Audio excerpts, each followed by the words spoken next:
Un petit colis amateur de choucroute saucisse. On va voir ce qu'il y a dedans.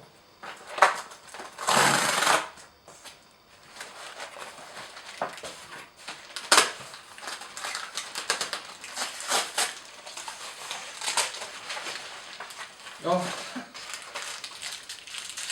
c'est justement ce que je voulais.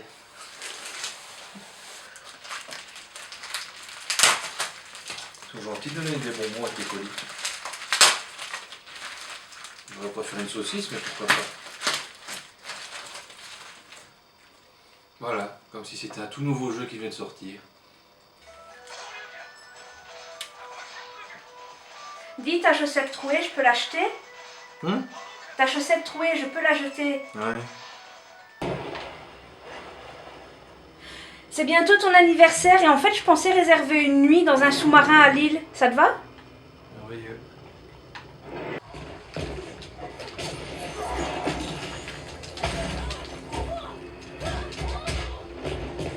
J'ai trouvé un chat blanc, j'en fais quoi? Round 2, fight.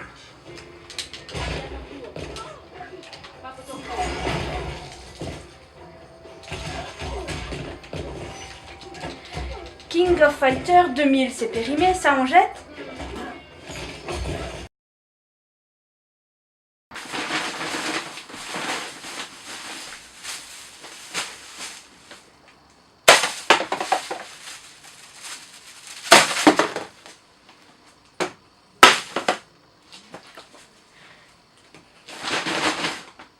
Hello. Quoi? Dis, je ne trouve pas le jeu King of Fighter 2000. T'as pas une idée où il pourrait se trouver? Bah, tu m'as dit qu'il était périmé et que je pouvais le jeter, donc je l'ai jeté à la poubelle. Jeté? Bah oui, c'était périmé 2000, on est en 2000. Mais t'es malade!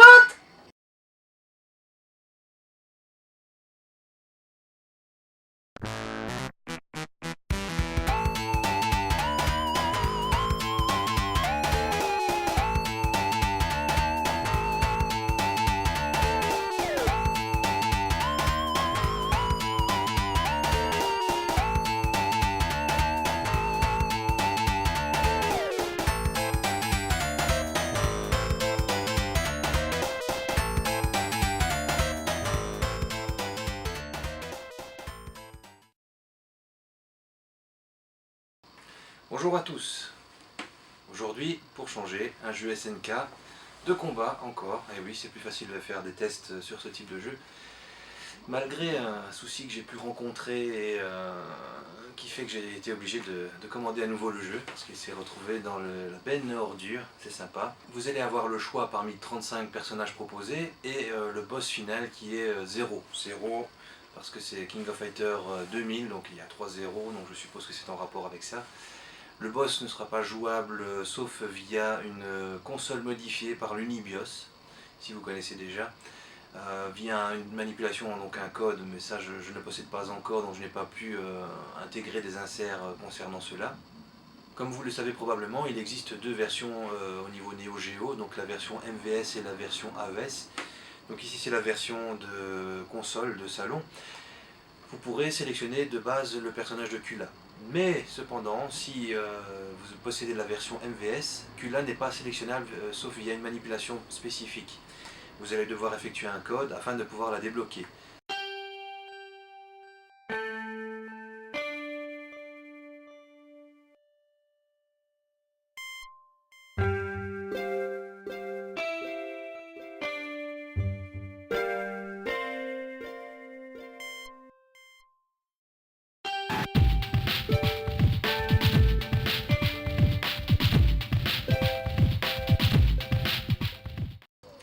Particularité du titre, ici vous allez pouvoir sélectionner 4 personnages pour composer votre équipe.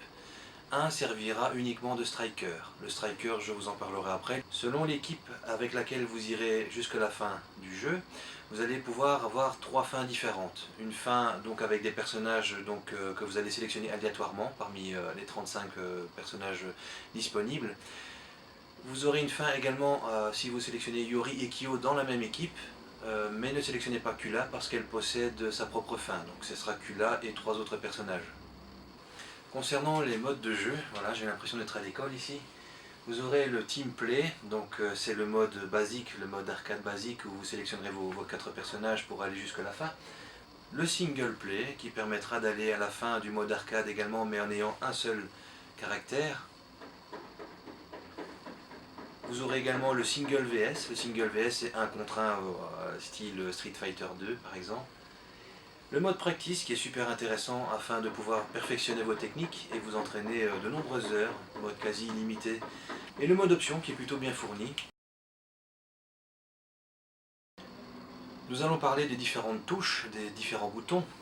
Oui, aujourd'hui le stick est noir, c'est morose, mais c'est comme ça. Le bouton A va vous servir à effectuer le coup de poing faible, le coup de pied faible via le bouton B, le coup de poing fort via le bouton C et le coup de pied fort via le bouton D.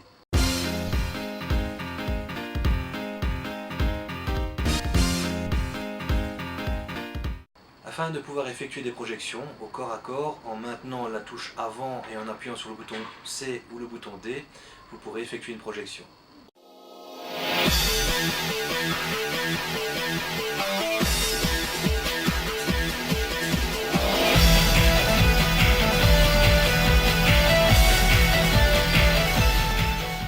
Classique dans les jeux SNK, le dash avant en faisant 2 fois avant et le dash arrière en faisant 2 fois arrière. Particularité du titre, c'est la roulade, donc l'esquive. Une esquive en roulant, en appuyant sur le bouton A et le bouton B simultanément.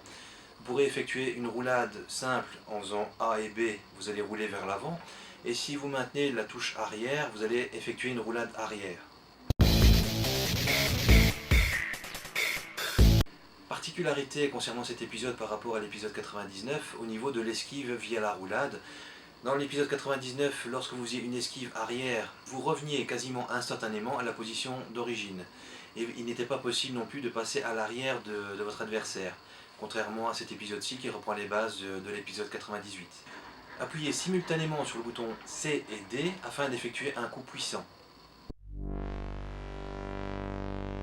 Cet épisode est fortement basé sur les combos. Vous allez pouvoir réaliser des combos très très longs.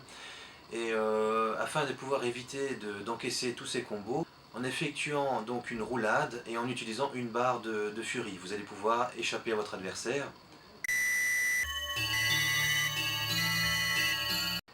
Ici c'est un peu le même principe, vous pourrez également effectuer un coup fort avec le bouton C et le bouton D. Donc vous allez projeter votre adversaire tout en esquivant le combo.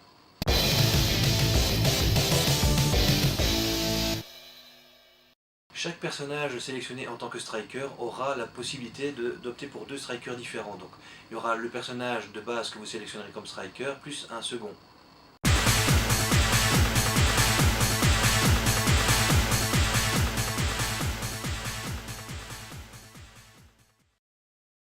Appuyez simultanément sur le bouton B et C et vous ferez apparaître le striker. En commençant le combat, vous aurez droit à 3 strikers. À chaque défaite de vos personnages, vous allez récupérer un striker supplémentaire avec un maximum de 5.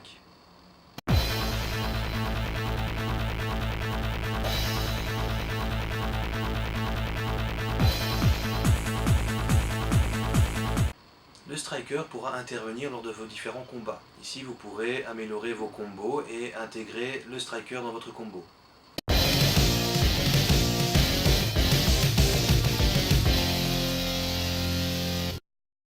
Vous pourrez également utiliser le striker comme une sorte de bouclier humain, donc c'est le striker qui prendra les dégâts à votre place. Les strikers pourront également interagir l'un envers l'autre. Si vous avez utilisé tous vos strikers, pas de panique, il est possible d'en récupérer en sacrifiant une boule de furie en striker. Vous appuyez donc sur Start, vous effectuez une provocation et vous pourrez de ce fait récupérer un striker supplémentaire.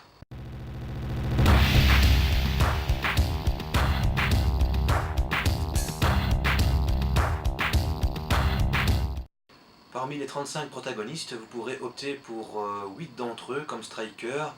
Ces personnages auront, en plus de la possibilité d'avoir 2 strikers différents, vous aurez un 3e striker appelé Maniac Striker, via une manipulation spécifique.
ne sera pas possible d'invoquer de striker si vous subissez un coup ou si vous effectuez une furie ou faites un coup. Dernière particularité concernant les strikers, dans Mortal Kombat 3 il en existe également un, mais il n'est pas beau. Finish him. Autre particularité du titre, vous allez pouvoir enclencher un mode qu'on appelle le mode counter. Donc c'est le bouton A, B et C. Lorsque vous maintenez ces trois boutons, en utilisant 3 barres de furie, vous allez pouvoir passer en mode counter. Vous allez avoir donc une sorte d'icône avec le mot counter en rouge et donc une sorte de timer. Vous aurez la possibilité de déclencher autant de furie que vous le désirez. Ce mode permet également d'effectuer plus de dégâts sur votre adversaire. Voici en comparaison.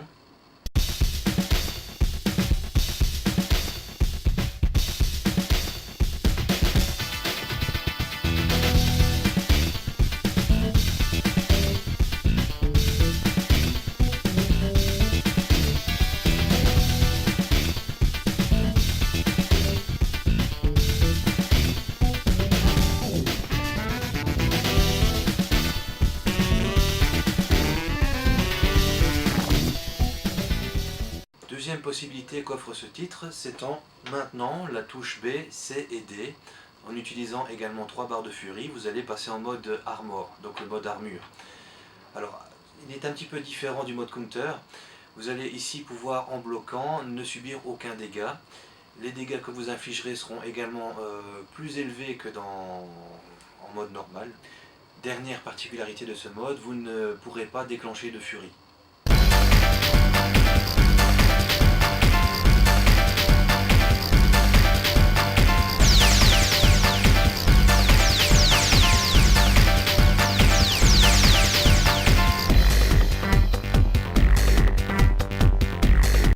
Cela nécessite beaucoup de travail, mais vous allez voir ici une composition de chaque coup de tous les personnages proposés.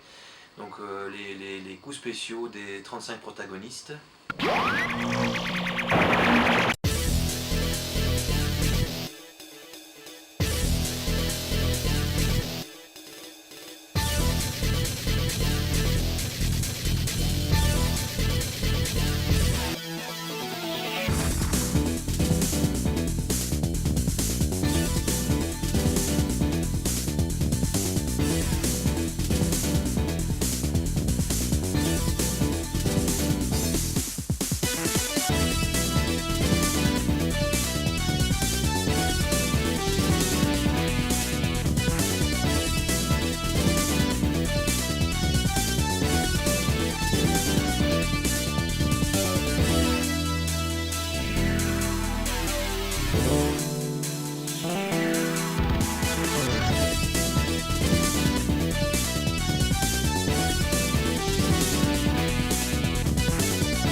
Vous pourrez déclencher des furies à tout moment lorsque vous posséderez au moins une barre de furie. Avec 3 boules de furie, vous pourrez effectuer des super furies. Voici un medley de tous ces coups.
Vous avez certainement l'habitude des détails proposés par SNK.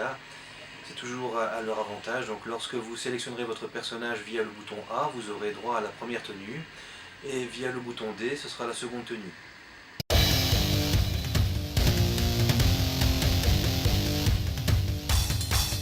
Neuf personnages parmi la liste pourront opter pour une troisième couleur en appuyant sur le bouton C et le bouton D simultanément.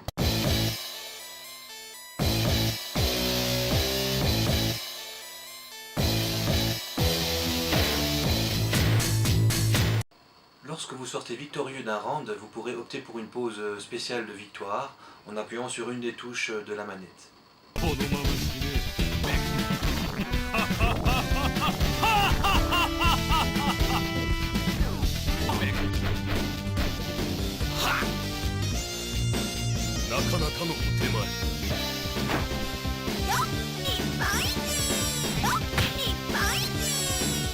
Une particularité comme on les aime, c'est ce qui font que les titres SNK sont d'une très grande richesse également, c'est les stages qui sont évolutifs. Donc au fur et à mesure des rounds, les stages vont évoluer et être modifiés petit à petit.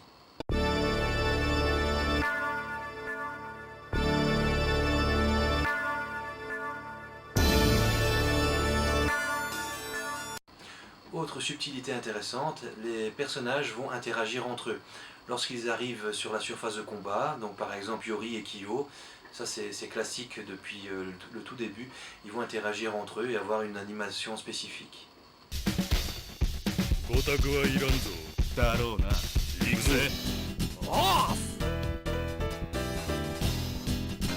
Get ready!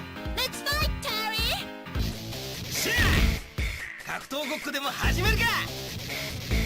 Dans le prochain insert, vous verrez comment affronter Kula. Il y a certaines conditions à respecter. Il va y avoir une sorte d'intrusion, donc une invasion, et vous pourrez affronter ce personnage.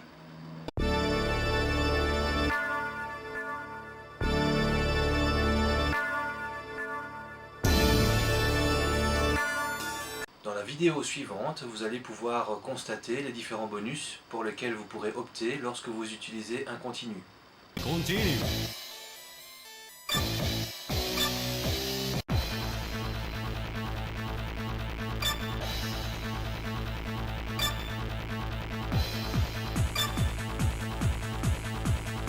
Étant donné que le boss n'est pas sélectionnable, je vous propose ici une vidéo de gameplay face au boss final.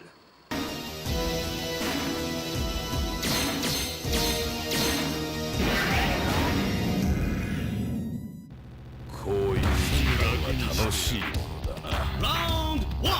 Fight!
Round 2!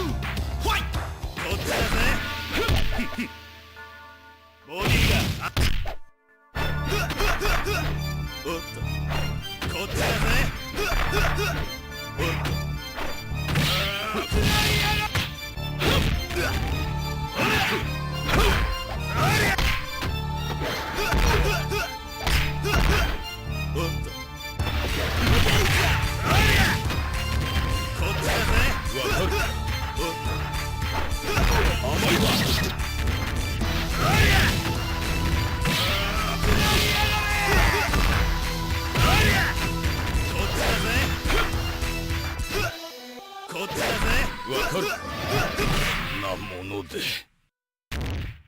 Ayant 3 versions de ce titre, je vous propose ici de pouvoir constater les différences entre la version japonaise qui est non censurée et la version US qui elle est censurée. Certains détails donc concernent le sang, donc le sang n'est pas apparent dans la version US et par exemple la poitrine opulente de Mai ne bougera pas comme dans la version japonaise sur la version US.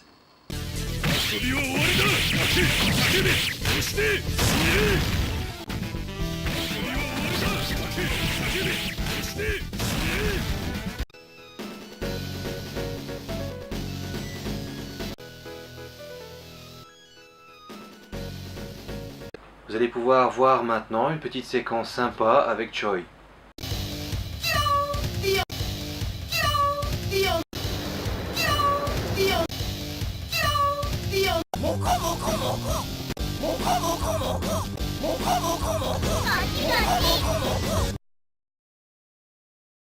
Il est temps pour moi de passer à la conclusion.